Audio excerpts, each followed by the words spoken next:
श्री ने मर्यादा को अपने मौसेरे भाई की शादी में देखा था। मर्यादा उसके मौसेरे भाई की चचेरी साली लगती थी। श्री को मर्यादा बहुत ज़्यादा पसंद आ गई थी और उसने जिद पकड़ ली थी कि वह मर्यादा से ही शादी करेगा। श्री की जिद के आगे उसकी माँ को झुकना पड़ा और वह श्री का रिश्ता लेकर मर्यादा के घर चली गई। मर्यादा हर तरह से श्री के काबिल थी और कहीं से कोई कमी नहीं थी, लेकिन फिर भी श्री की माँ को लगता था कि मेरे श्री को तो लाखों में एक लड़की मिलेगी। वह तो इतना बड़ा इंजीनियर है, इतनी ज़्यादा सैलरी है उसकी, इकलौता बेटा है मेरा। इसलिए उन्होंने बातों ही बातों में, इशारों ही इशारों में मर्यादा के मम्मी पापा को यह हिंट दे दिया था कि उनके पास एक से बढ़कर एक बड़े घरों के रिश्ते आ रहे हैं। लेकिन क्योंकि श्री मर्यादा के पीछे पड़ा हुआ है, इसलिए मजबूर होकर उन्हें मर्यादा से अपने इकलौते बेटे की शादी करनी पड़ रही है। इसलिए उन्हें भी इस हिसाब से मर्यादा को अच्छा खासा दहेज देना चाहिए। मर्यादा के माँ बाप तो वैसे भी अपनी हैसियत के हिसाब से अपनी बेटी को तो देते ही, लेकिन श्री की माँ ने इनडायरेक्टली काफ़ी कुछ बोल दिया था, तो उन्होंने अपनी औकात से बढ़कर काफ़ी ज़्यादा दहेज अपनी बेटी मर्यादा के लिए जमा किया था और शादी में वह सारा दहेज मर्यादा को देकर उन्होंने विदा कर दिया। मर्यादा विदा होकर ससुराल आ चुकी थी। ससुराल का माहौल बहुत अच्छा था। बहुत छोटा परिवार था। बस श्री, उसकी माँ और उसकी एक छोटी ननद नर्मदा, जो कि लगभग मर्यादा की ही हम उम्र थी। सब कुछ बहुत अच्छा चल रहा था। मर्यादा की सासू माँ अपनी बेटी नर्मदा की शादी ज़ोर शोर से खोज रही थी और उसकी शादी एक जगह लगभग फाइनल ही थी। मर्यादा ने बोला भी कि इतनी जल्दी क्या है, अभी तो मैं खुद यहाँ ब्याह करके आई हूँ। हम दोनों ननंद भाभी तो साथ में ज़्यादा रह भी नहीं पाए हैं। कुछ दिनों बाद नर्मदा की शादी कीजिएगा, हम भी तो थोड़ा वक्त साथ में बिता लें। इस पर मर्यादा की सासू माँ ने बोला, अरे नहीं, बेटियों की शादी की उम्र होने के बाद जल्दी से जल्दी उन्हें विदा कर देना चाहिए। मैं तो नर्मदा की शादी पहले करती, उसके बाद श्री की शादी करती, लेकिन उसने तुमसे शादी करने की जिद पकड़ ली थी और तुम्हारे मम्मी पापा तुम्हारी शादी खोज रहे थे, तो श्री को लग रहा था कि जब तक नर्मदा की शादी होगी कहीं तुम्हारी भी शादी कहीं और ना हो जाए। इस वजह से मुझे जल्दी जल्दी पहले श्री की शादी करनी पड़ी, लेकिन अब मुझे नर्मदा की शादी भी करनी है और बात लगभग फाइनल ही है। कुछ ही दिनों में नर्मदा की शादी एक अच्छे घर में तय हो चुकी थी और 3 महीनों के बाद उसकी शादी थी। मर्यादा के दहेज में जितना भी सामान आया था, फर्नीचर, इलेक्ट्रॉनिक्स, बर्तन, महंगी साड़ियाँ, यहाँ तक कि मर्यादा को चढ़ाए गए जेवर जो कि ससुराल की तरफ से चढ़ाए गए थे, अभी तक वह सब जैसा का तैसा पड़ा हुआ था। मर्यादा को कुछ भी नहीं मिला था। बस मर्यादा ने जो हल्के फुल्के जेवर पहन रखे थे, बाकी के भारी जेवर तो सासू माँ ने पहले ही उतरवा लिए थे, यह कहकर कि इसे पहनने से उसे आराम नहीं मिलेगा। और जो एक ट्रॉली बैग जिसमें उसके थोड़े बहुत कपड़े थे उसके कमरे में आया था, उसे ही वह इस्तेमाल कर रही थी। बाकी सारा का सारा सामान नीचे एक कमरे में रखकर ताला लगा हुआ था। एक दिन मर्यादा ने श्री से बोला, श्री, हमारे कमरे का एसी बिल्कुल पुराना हो चुका है। मुझे मम्मी पापा ने बिल्कुल लेटेस्ट एसी दिया है, अभी तक वह पैक पड़ा हुआ है। तुम आज ही इलेक्ट्रिशियन को भेज देना ताकि वह उसे फिट कर दे, और मम्मी जी से बोल देना कि नीचे के कमरे की चाबी मुझे दे दें जिसमें मेरे दहेज का सारा सामान रखा हुआ है। श्री ने बोला, ठीक है। वह ऑफिस से इलेक्ट्रिशियन को भेज देगा। लेकिन जब इलेक्ट्रिशियन आया तो मर्यादा की सासू माँ ने उसे वापस लौटा दिया, या बोलते हुए कि हमारे घर में अभी एसी लगाने की जगह नहीं है, सारे कमरों में पहले से एसी लगी हुई है। मर्यादा ने बोला, मम्मी जी, हमारे कमरे की एसी बिल्कुल पुरानी हो गई है, कूलिंग सही से नहीं करती, तो जब नया एसी पड़ा हुआ है उसे इस्तेमाल करने में क्या हर्ज है। लेकिन मर्यादा की सासू माँ ने साफ मना कर दिया। मर्यादा अभी नई नई बहू थी, वह क्या बोलती। वह चुप रह गई। शाम को श्री ने जब अपनी मम्मी से पूछा कि उन्होंने एसी क्यों नहीं लगवाने दिया, तो उसकी मम्मी ने बोला, अभी तुम्हारे कमरे में लगा एसी सिर्फ 6 साल पुराना हुआ है। इतनी जल्दी जल्दी सारे सामान बदलोगे, तब तो तुम लोग बचत कर चुके।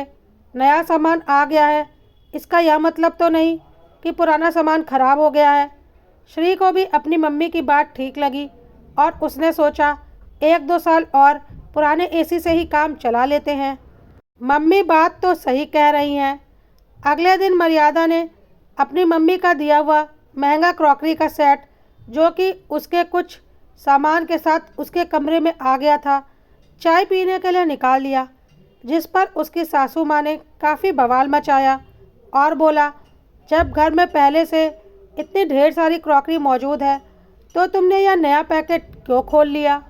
तो मर्यादा ने बोला, रख कर भी क्या करेंगे मम्मी जी, चीज़ इस्तेमाल करने के लिए ही तो होती है, उन्हें रख कर क्या फ़ायदा, फिर तो नए डिज़ाइन की चीज़ आ जाती है। लेकिन मर्यादा की सासू माँ ने बोला, जब घर में हर एक चीज़ मौजूद है तो फालतू में नई चीज़ मत निकालो। घर में इतनी जगह नहीं है कि हर सामान दो दो कर दिया जाए, या तो फिर पुराना सारा सामान टीवी, फ्रिज, वॉशिंग मशीन वगैरह फेंक दो और अपना नया सामान निकाल लो। काफ़ी गुस्से में मर्यादा की सासू माँ ने यह सब कुछ बोला था, इसलिए मर्यादा चुपचाप अपने कमरे में चली गई। शाम को जब श्री आया तो उसने बोला कि जब मुझे दहेज में मिला सामान इस्तेमाल करने की इजाज़त ही नहीं है, तो फिर आपकी मम्मी ने इतना जोर देकर डायरेक्टली इनडायरेक्टली मेरे मम्मी पापा से इतना ज़्यादा दहेज मांगा ही क्यों था, जब उन्हें इस्तेमाल ही नहीं करना है। श्री को भी यह बात कुछ ठीक नहीं लग रही थी, क्योंकि उसे पता था कि उसकी मम्मी ने ज़ोर ज़बरदस्ती से काफ़ी सारा दहेज लिया था। और वह अपनी मम्मी के कमरे में गया और उनसे बोला, मम्मी यह क्या बात हुई, आपने इतनी ज़ोर ज़बरदस्ती से मर्यादा के मम्मी पापा पर प्रेशर डालकर इतना सारा सामान दहेज में ले लिया है और अब उसे कोई भी सामान इस्तेमाल नहीं करने दे रही। यह तो कोई बात नहीं हुई, सारा सामान तो पड़े पड़े खराब ही हो जाएगा, फिर किस लिए आपने इतना दहेज लिया। अब मर्यादा की सासू माँ ने साफ शब्दों में बोल दिया, देखो श्री, मैं बातों को घुमाऊंगी नहीं। तुम्हारी बहन नर्मदा की 3 महीने बाद शादी है और जितना सामान मर्यादा अपने दहेज में लेकर आई है, उतना सामान मैं भी अपनी बेटी को दहेज में देकर विदा करूंगी ही करूंगी। मेरे एक ही बेटा बहू हैं और घर का सारा सामान मौजूद है, तो फिर नए सामान को फालतू में खोलकर बर्बाद करने से क्या फ़ायदा। यदि पुराना सामान खराब हो गया हो तब तो नया सामान खोलना बनता है, लेकिन अगर घर में सब कुछ मौजूद है तो फालतू में नया सामान खोलकर क्या फ़ायदा। 3 महीने बाद तुम्हारी बहन को विदा करना है और फिर से हमें सारा नया सामान खरीदना पड़ेगा, तो पैसे तो हमारे लगेंगे ही, तो फालतू में पैसे क्यों खर्च कर दें। जब घर में सारा नया सामान पड़ा हुआ है, हम वही सब सामान उठाकर नर्मदा को दे देंगे। वैसे भी घर में जो कुछ है सब कुछ तुम दोनों का ही तो है, और अगर तुमने मर्यादा का सामान नर्मदा को नहीं दिया तो वैसे भी नर्मदा के लिए सारा कुछ तुम्हें खरीदना ही पड़ेगा, इसलिए मर्यादा का सारा सामान मैं उसे इस्तेमाल नहीं करने दे रही। यह सब कुछ सुनकर मर्यादा को बहुत जोर का गुस्सा आया। श्री भी हैरान था और बोला, मम्मी यह क्या बात हुई कि आप नर्मदा को मर्यादा का सामान दे देंगी। मैंने कब बोला कि मैं नर्मदा के दहेज के लिए सामान नहीं खरीदूंगा। मैं अपनी बहन की शादी में कोई कमी नहीं छोड़ूंगा। श्री की माँ ने बोला, वह तो मुझे पता है, लेकिन जब घर में सामान है तो फालतू में पैसे खर्च करने से क्या फ़ायदा। अब मर्यादा ने बोला, लेकिन मम्मी जी, आपको पता है आपके इस फालतू के प्रेशर से मेरे मम्मी पापा के ऊपर कितना प्रेशर पड़ गया था। उन्होंने कितनी मुश्किलों से यह सारा दहेज जमा किया, मैंने उनका दर्द देखा था, और अब आप इतनी आसानी से यह सब कुछ उठाकर नर्मदा को दे देंगी। जिस माँ बाप ने इतनी मुश्किल से यह सारा दहेज अपनी बेटी को दिया, उनकी बेटी उसे इस्तेमाल भी नहीं कर पाएगी। ऊपर से इसमें से काफ़ी कुछ सामान मैंने अपनी पसंद से ख़रीदा है। क्या मुझे अपनी पसंद से खरीदे गए सामान, साड़ियों और जेवरों को इस्तेमाल करने का भी हक नहीं? और ऊपर से आप नर्मदा के साथ भी गलत नहीं कर रही क्या? उसकी भी 3 महीनों के बाद शादी है, उसके भी तो कुछ शौक़ होंगे, वह भी तो अपनी पसंद से खरीदारी करना चाहती होगी। लेकिन आप उसे उसकी पसंद से कुछ भी खरीदने नहीं दे रही, बल्कि मेरे सारे जेवर, कपड़े और सामान उसे देना चाहती हैं। इससे ना आपकी बेटी खुश रहेगी और ना आपकी बहू, क्योंकि मेरे पसंद की चीज़ आपकी बेटी के पास चले जाएंगे और आपकी बेटी को उसकी पसंद की कोई चीज़ नहीं मिलेगी। तो सोचिए, आखिर इसमें खुश कौन होगा? अपने पैसे बचाने के लिए आप अपनी बेटी और बहू को हमेशा के लिए दुश्मन बना देंगी, क्योंकि कहीं ना कहीं मेरे मन में यह कष्ट रहेगा कि मेरा सामान मेरी ननंद लेकर चली गई। तब तक नर्मदा ने भी बोला, हाँ मम्मी, भाभी सही बोल रही हैं।